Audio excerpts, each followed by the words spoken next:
I think more shock and dauntingness was more the feeling I felt. But it was, the thing is, I think I was on such a high anyway, and so was Catherine, about George, that really we were happy to show him off to whoever wanted to see him. As any new parent knows, you're only too happy to show off your new child and, you know, proclaim that he's the best looking or the best everything. Prince Louis and Prince George are at the center of a devastating revelation that nobody saw coming. What's been hidden behind closed doors has finally been exposed, and the truth is heartbreaking. Palace insiders are calling it unprecedented. The young princes, once full of joy and laughter, are now facing something so serious that even senior royals are struggling to cope. What really happened to these innocent children? The atmosphere at Buckingham Palace shifted noticeably in early 2024. What sparked my interest in the early years? I actually get asked this question a lot. I think people assume that because I'm a parent, that's why I've taken an interest in the early years. I think this really is bigger than that. This isn't just about happy, healthy children. This is about the society I hope we could and can become, right from the early days, meeting. Though few outside the royal household could have predicted what was coming, Prince Louis, the youngest child of Prince William and Princess Catherine, had always been known for his spirited personality. During public appearances, he was the one pulling faces during the Platinum Jubilee celebrations, waving enthusiastically at crowds, and generally bringing an infectious energy that reminded many observers of his late grandmother, Princess Diana. His older brother, Prince George, presented a more reserved demeanor, already showing signs of understanding his future role as second in line to the throne. The two boys, despite their different temperaments, had always appeared close, often photographed playing together at family events, or walking hand in hand with their sister, Princess Charlotte. Then came the announcement that no one anticipated. Without the usual advance notice that typically accompanies royal statements, Buckingham Palace released a brief but remarkably personal message. The wording was careful yet unusually emotional for an institution known for its measured, formal communications. The statement acknowledged that the family was navigating a private matter concerning Prince George and Prince Louis, and it asked for understanding and kindness from the public during this time. Royal correspondents who had spent years analyzing palace communications immediately recognized something different about this announcement. The tone carried a weight that went beyond standard protocol. For an institution that had traditionally kept family matters firmly behind closed doors, this level of openness was striking. The palace had, of course, released statements about health concerns before. Earlier in the year, there had been announcements regarding King Charles's health issues and Princess Catherine's own medical challenges. But those statements, while serious, had followed more predictable patterns. This new announcement about the young princes felt different. It acknowledged vulnerability without providing extensive details, creating a space that was both transparent and protective. The timing of the statement raised questions among royal watchers. It came after several weeks during which the usual rhythm of royal appearances had been disrupted. Scheduled family events had been quietly postponed or modified. The children, who might normally have been seen at carefully choreographed public moments, had been notably absent. Teachers at Lambrook School, where both boys were enrolled, had reportedly received discreet communications from palace staff, though the exact nature of these conversations remained private. What became clear was that careful adjustments were being made to the boys' routines, all while trying to maintain some sense of normalcy. The public response was immediate and widespread. Social media platforms lit up with speculation, concern, and messages of support. News outlets across Britain and around the world picked up the story, with royal correspondents offering analysis about what the statement might indicate. Some observers pointed to the accumulation of pressures the family had faced over the past year. King Charles had been open about his own health diagnosis, a decision that had been praised for its transparency, but which also meant the family was managing significant concerns about the monarch's well-being. Princess Catherine's extended absence from public duties had already generated enormous media attention, with speculation running rampant, before the palace eventually confirmed she was undergoing treatment. For young children trying to make sense of these adult concerns, the situation would have been difficult under any circumstances. But Prince George and Prince Louis were not ordinary children.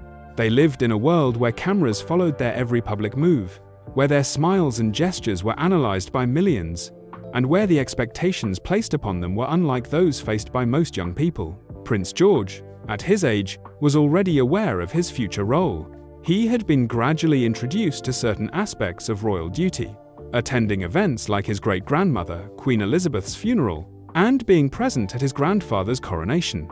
These were not simply family occasions, but moments of historical significance, witnessed by billions around the world.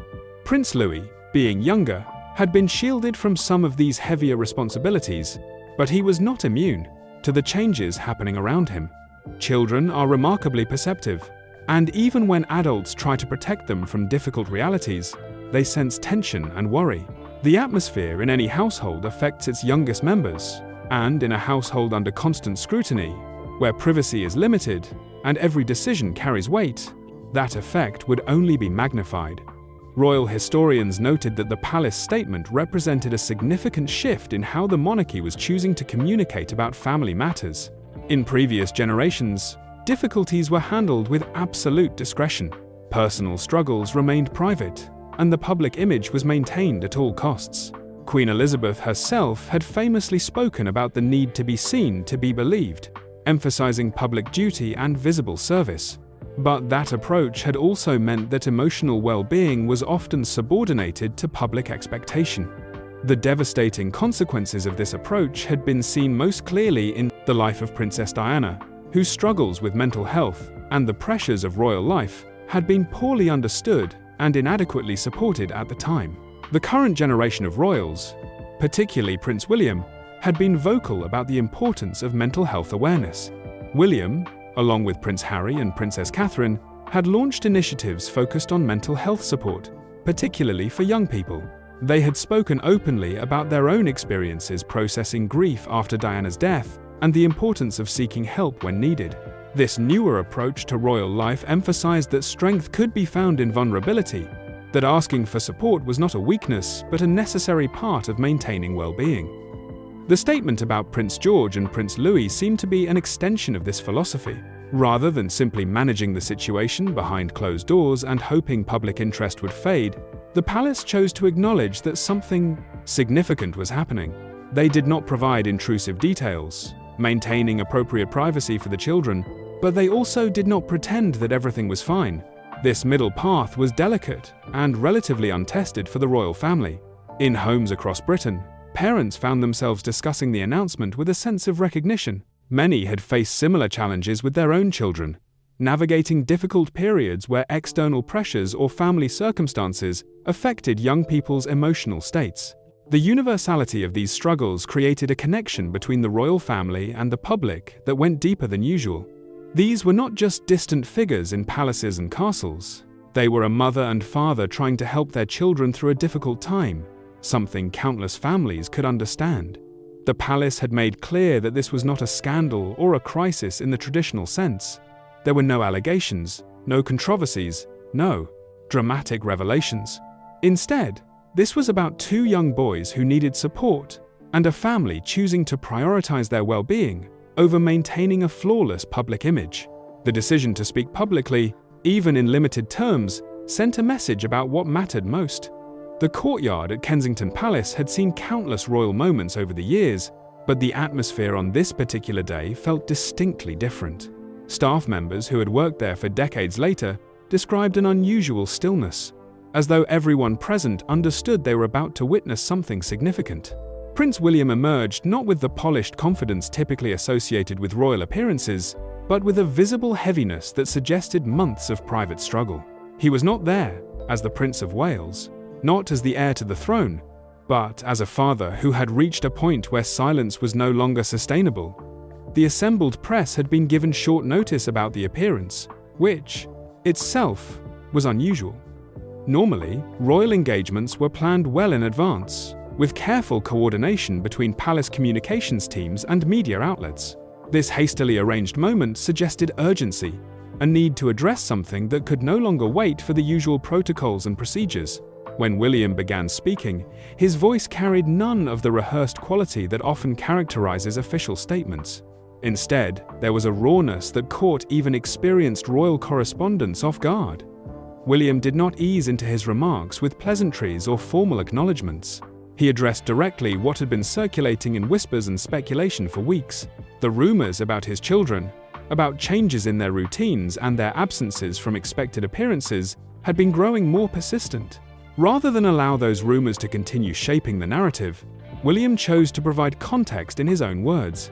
He spoke about the toll that Princess Catherine's health challenges had taken on their household, not just on him as a spouse, but on their 3 children who were trying to understand why their mother's presence in their daily lives had changed so dramatically. The palace had previously confirmed that Catherine was dealing with serious health matters, but those official statements had been necessarily brief and focused on medical facts.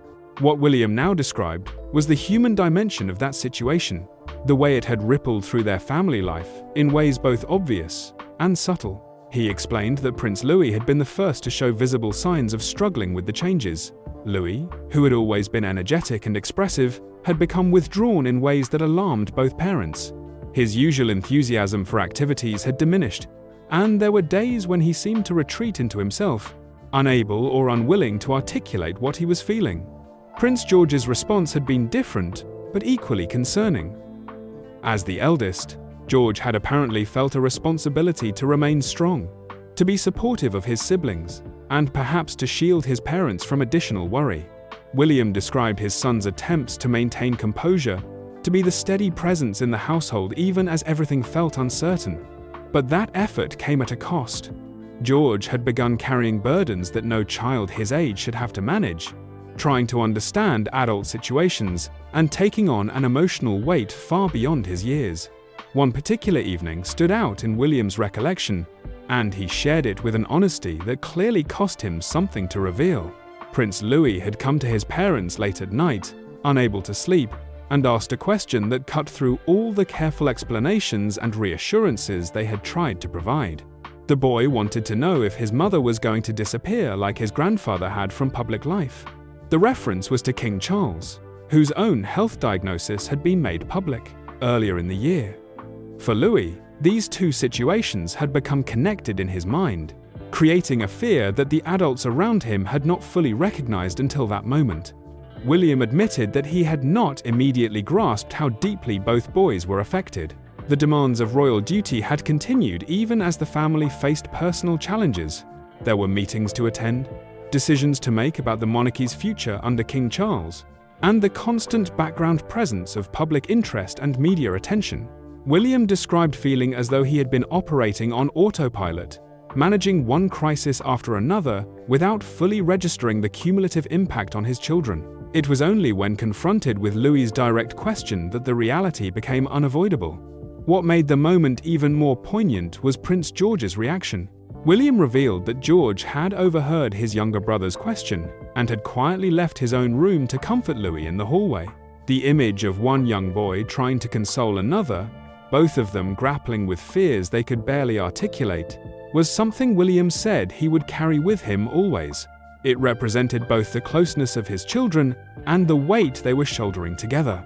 Princess Charlotte's role in the family dynamic also emerged in William's account.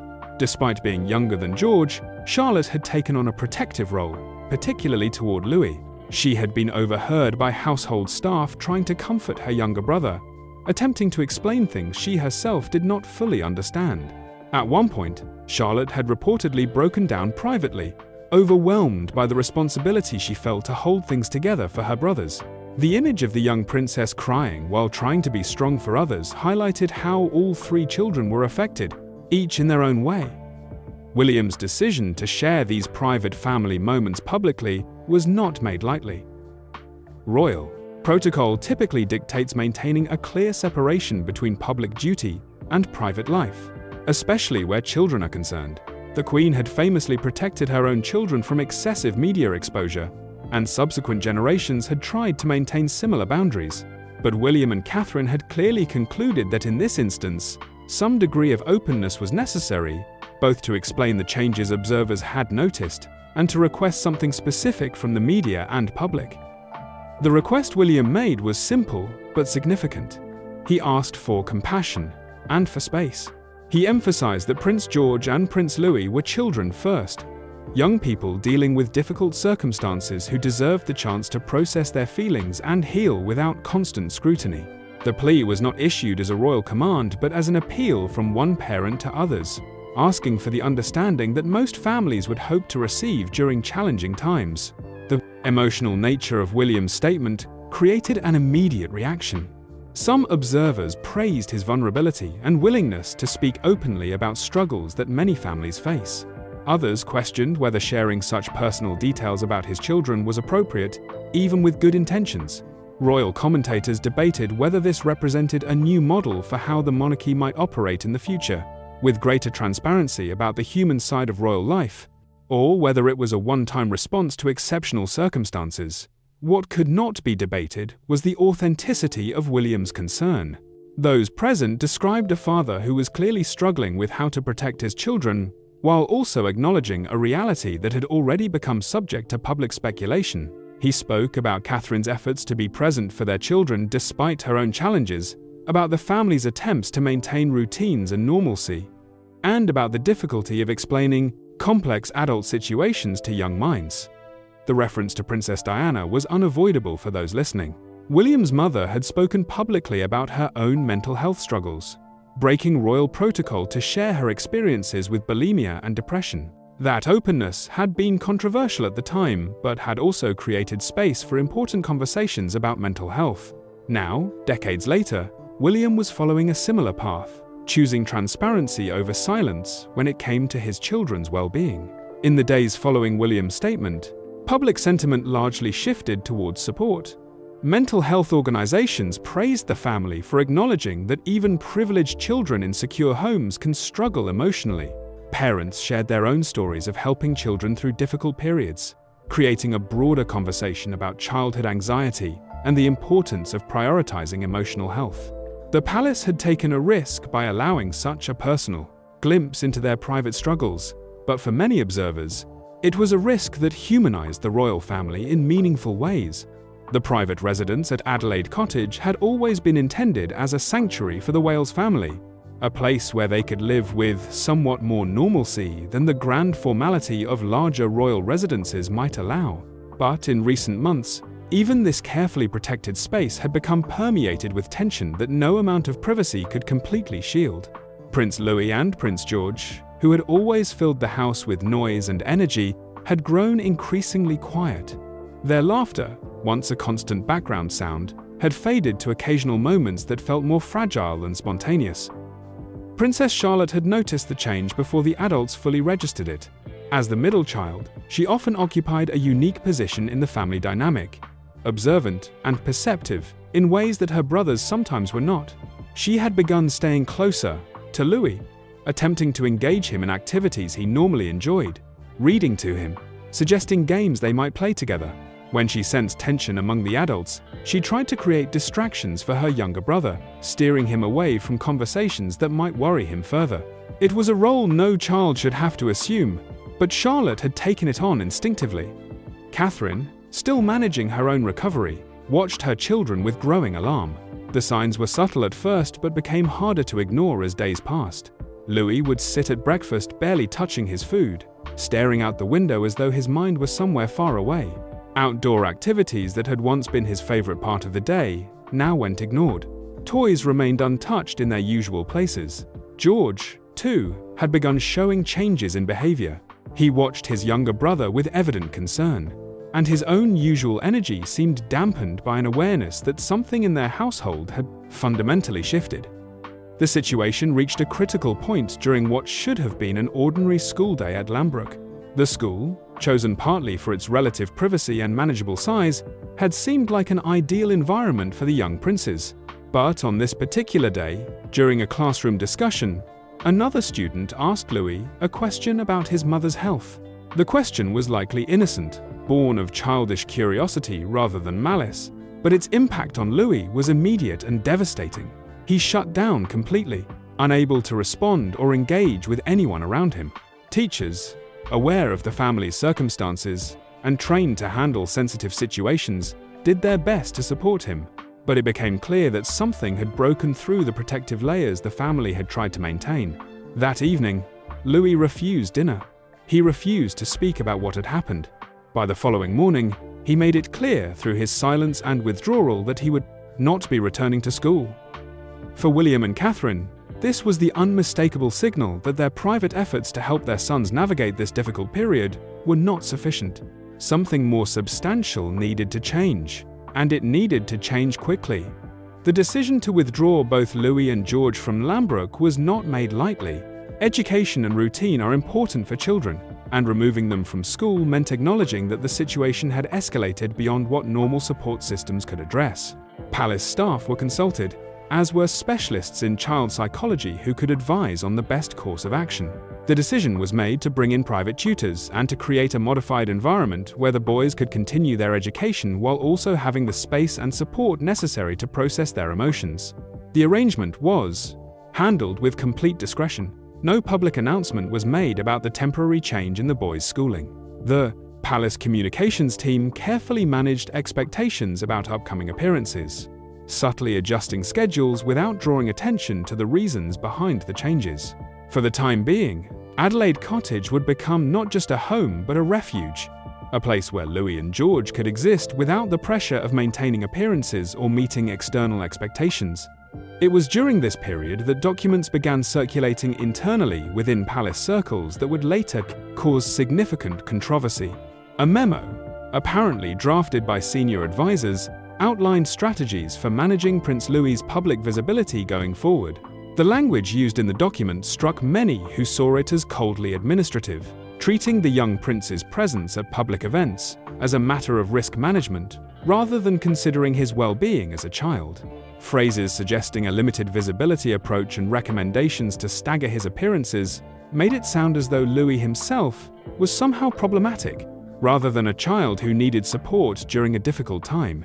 When William learned of the memo's existence, his reaction was reportedly furious. He demanded meetings with the advisors responsible, questioning how such recommendations could have been drafted without his direct input or approval. The idea that his son would be discussed in such clinical terms, as though he were a public relations challenge rather than a vulnerable child, was intolerable. Catherine's response was equally forceful. Sources close to the family indicated that she described the approach outlined in the memo as inhumane, a word that carried significant weight given her usual diplomatic approach to palace matters. The confrontation represented a broader tension within the royal household about how to balance institutional concerns with family well-being. Palace advisors, many of whom had served through multiple generations, were accustomed to prioritizing the monarchy's public image and the smooth operation of royal duties. From their perspective, managing appearances and controlling narratives was part of their fundamental responsibility.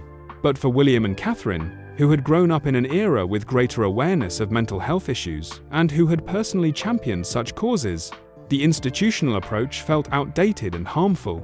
Into this tense situation stepped Princess Anne, the Princess Royal. Anne had always been known for her no-nonsense approach and her dedication to duty. But she was also a grandmother who understood the pressures of royal life from personal experience. She had raised her own children with somewhat more privacy than other royals of her generation, and she had strong opinions about what children needed in order to develop into healthy, well-adjusted adults. When she learned of the struggles Louis and George were experiencing, and particularly when she understood how palace advisors were approaching the situation, she made a decisive intervention. Anne reportedly called a meeting with the senior staff responsible for the controversial memo and made her position abundantly clear. According to those present, she stated that children were not problems to be contained, but individuals who deserved protection and support. Her intervention carried particular weight because of her position within the family and her reputation for being both practical and principled. When Anne spoke, people listened, and her clear stance on prioritizing the boys' well-being over institutional image management helped shift the internal conversation. More significantly, Anne offered a practical solution. She suggested that Louis and George spend time at her country estate, away from the concentrated attention and pressure of the main royal residences. The environment she could provide was different from what they experienced at Adelaide Cottage, or any property more directly associated with the senior royals. Her estate offered space, quiet, and the opportunity to engage in simple, grounding activities without the weight of expectation that seemed to follow the boys everywhere else. William and Catherine, though initially hesitant about separating from their children during such a difficult time, recognized the wisdom in Anne's offer. The Princess Royal had a calming presence and a practical approach that might offer the boys something their parents, despite their best efforts, were struggling to provide. The decision was made for both princes to spend extended time with their great-aunt, with Catherine and William visiting regularly, but allowing Anne to take the lead in creating a therapeutic environment. At Anne's estate, the rhythm of days changed dramatically for the boys. There were no scheduled appearances, no photographers waiting at gates, no consciousness of being watched or evaluated. Instead, mornings began with simple tasks, like tending to gardens, caring for animals, and learning practical skills that had nothing to do with royal duty. Anne worked alongside them, sharing stories from her own childhood and demonstrating through her actions that value could be found in simple, honest work. The transformation was not immediate, but it was noticeable. Louis, who had been so withdrawn, began to show glimmers of his former energy. George, relieved of the pressure to be the strong older brother, allowed himself to simply be a child again. The two boys rediscovered aspects of their relationship that had been strained by the tensions at home. They played together without the weight of worry, and they began to open up about their fears in ways they had not been able to do before. Horseback riding became particularly significant in their recovery. Anne was an accomplished equestrian, and she introduced the boys to riding not as a sport or a skill to be performed, but as a relationship built on trust and communication. For Louis especially, learning to connect with and control a horse provided a sense of capability and confidence that had been eroded by months of feeling helpless in the face of circumstances he could not understand or change. The careful equilibrium that William and Catherine had worked to establish for their sons was fragile, maintained through conscious effort and constant adjustment. Adelaide Cottage had transformed from a family home into something more therapeutic, a space where every detail was considered for its potential impact on two young boys trying to make sense of a world that suddenly felt unstable. The decision to remove Prince Louis and Prince George from Lambrook School, though necessary, had been difficult. Education provides structure, social connection, and normalcy, all elements that children need, especially during uncertain times. But the alternative, forcing them back into an environment where they felt exposed and vulnerable, was clearly worse. Private tutors were carefully selected, chosen not just for their academic credentials, but for their understanding of childhood psychology and their ability to adapt to the unique circumstances of teaching royal children during a crisis. The focus shifted away from maintaining pace with a standard curriculum toward ensuring the boys felt safe and supported. Lessons were shorter and more flexible, allowing space for the emotional work that was equally important. If Louis seemed particularly withdrawn on a given day, the schedule could adjust. If George needed to talk through something that was worrying him, that conversation took precedence over mathematics or history. Art therapy became an unexpected but valuable tool in helping both boys process feelings they struggled to articulate. A trained therapist worked with them several times a week, providing materials and gentle guidance, but mostly allowing them to express themselves through color, shape, and form. Louis, who had always been physical and energetic, found an outlet in the act of painting itself, the movement of brush across canvas providing a kind of release. The images he created were sometimes chaotic, swirls of dark colors interspersed with bright spots that seemed to emerge from the darkness. The therapist did not interpret these works definitively, but used them as starting points for conversations, asking Louis what he had been thinking about while he painted, and what the colors meant to him. George's artistic expression was different, more controlled and detailed. He drew careful scenes, often featuring families or groups of people. In many of his drawings, there was a sense of protection, larger figures surrounding smaller ones, creating barriers against undefined threats. The therapist noted that George seemed to be working through his role as an older brother, trying to understand how to be protective without being overwhelmed by responsibility. These sessions provided insights that helped William and Catherine better understand what each boy needed from them. Nature became another essential element of the healing process. Daily walks through the grounds became routine, not structured exercise but genuine exploration.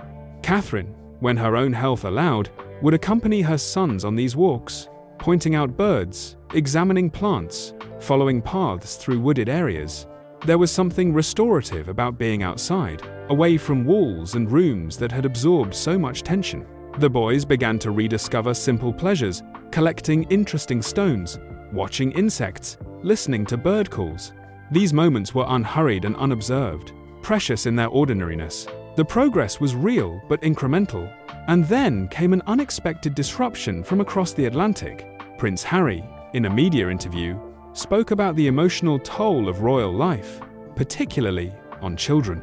His comments were clearly informed by his own experiences growing up in the royal family and losing his mother at a young age. He warned about the dangers of suppressing trauma and prioritizing institutional image over individual well-being. Meghan, speaking alongside him, emphasized that protecting children should always take precedence over protecting an institution's reputation. The timing of these comments, given the private struggles William and Catherine were managing with their own children, created immediate tension. What Harry and Meghan likely intended as supportive statements about the importance of mental health came across to William as interference in a situation Harry knew nothing about. William had not confided in his brother about the specific challenges Louis and George were facing, partly because of the strained relationship between them, and partly out of a desire to keep the matter as private as possible. Now those private struggles were being pulled into a public conversation that William had not invited or wanted. William's response, though not made publicly, was reportedly sharp. He felt that Harry, having stepped back from royal duties and moved to California, had forfeited his right to comment on how the working royals were managing family matters. The accusation that they were prioritizing institutions over children was particularly galling, given that William and Catherine had made unprecedented decisions to protect their sons, even at the cost of breaking with royal protocol and managing significant public speculation. Catherine chose not to engage with the controversy publicly. Her focus remained entirely on Louis and George, on maintaining the progress they had made and ensuring that external drama did not derail their recovery. She made it clear to palace staff that no energy would be spent responding to Harry's comments or defending their parenting choices. The work of supporting their children was too important to be sidetracked by family tensions, however frustrating they might be. Within palace circles, the incident sparked deeper conversations about the generational divide in how royal life should be managed. Some older advisors felt that Harry's public comments proved their long-held belief that personal matters should never be discussed publicly, that openness inevitably led to complications and unwanted scrutiny. Others, particularly younger staff members, felt that Harry had a point about the emotional costs of royal life, even if his timing and approach were questionable. The debate was emblematic of the larger challenge facing the monarchy: how to evolve and adapt to contemporary expectations while maintaining the traditions and protocols that defined the institution. For William and Catherine, these philosophical debates were secondary to their immediate concern, helping their sons heal. As weeks passed, and the boys continued to make progress, a decision was made to share a carefully selected moment with the public. A photograph, taken by a trusted friend, rather than an official photographer, showed Catherine with Louis and George in the palace garden. They were planting flowers. Together, all three crouched down with their hands in the soil. The image was remarkably informal by royal standards. There were no formal clothes, no posed smiles, just a mother and her children engaged in a simple, shared activity. The photograph captured something that official portraits rarely do. There was genuine connection visible in the image. The way Catherine's hand rested on Louis's shoulder, the concentrated expression on George's face as he worked the soil, the relaxed posture that suggested this was a real moment rather than a staged one. Louis's face, which in earlier photographs from the year had sometimes shown a guardedness, unusual for such a young child, looked open and peaceful. The worry lines that had appeared around his eyes had softened. The decision to share this image was strategic, but not cynical. William and Catherine wanted to acknowledge the public concern that had been expressed about their children, while also demonstrating that progress was being made. The photograph provided a glimpse into their private efforts without exposing the boys to more scrutiny than necessary. It showed that healing was possible, that, with support and time, children could recover from difficult periods. The public response exceeded expectations. The photograph was shared millions of times across social media platforms, but the tone of the sharing was notably different from typical royal content. People responded not to the boy's royal status, but to the universal image of family connection and recovery. Parents shared their own stories of helping children through anxiety, grief, or other emotional challenges. Mental health organizations reported dramatic increases in people reaching out for information and support, citing the royal family's openness as inspiration for addressing their own family's needs. Educational institutions began incorporating discussions about emotional well-being more prominently into their programs. Teachers reported having more open conversations with parents about how to recognize and support childhood anxiety. The ripple effects of William and Catherine's decision to acknowledge their son's struggles and to show that recovery was possible extended far beyond the immediate situation. Within the palace walls, there were quiet discussions about what this meant for the future. Both Louis and George were young, and the challenges they had faced would likely influence how they approached their roles as they grew older. There was recognition that these experiences might shape them into advocates for mental health awareness, not because it was assigned as a royal duty, but because they had lived through struggles that gave them genuine understanding. The Wales family had taken a risk by allowing the world to see their vulnerability. They had broken with decades of royal protocol that emphasized maintaining a flawless public image regardless of private challenges. In doing so, they had demonstrated that even within an ancient institution defined by tradition and formality, there was room for humanity, for acknowledging struggle, and for prioritizing the well-being of children above all else. The garden photograph, simple as it was, represented a quiet revolution in how the royal family chose to present itself, not as distant figures above ordinary concerns, but as people navigating the same fundamental challenges that any family might face.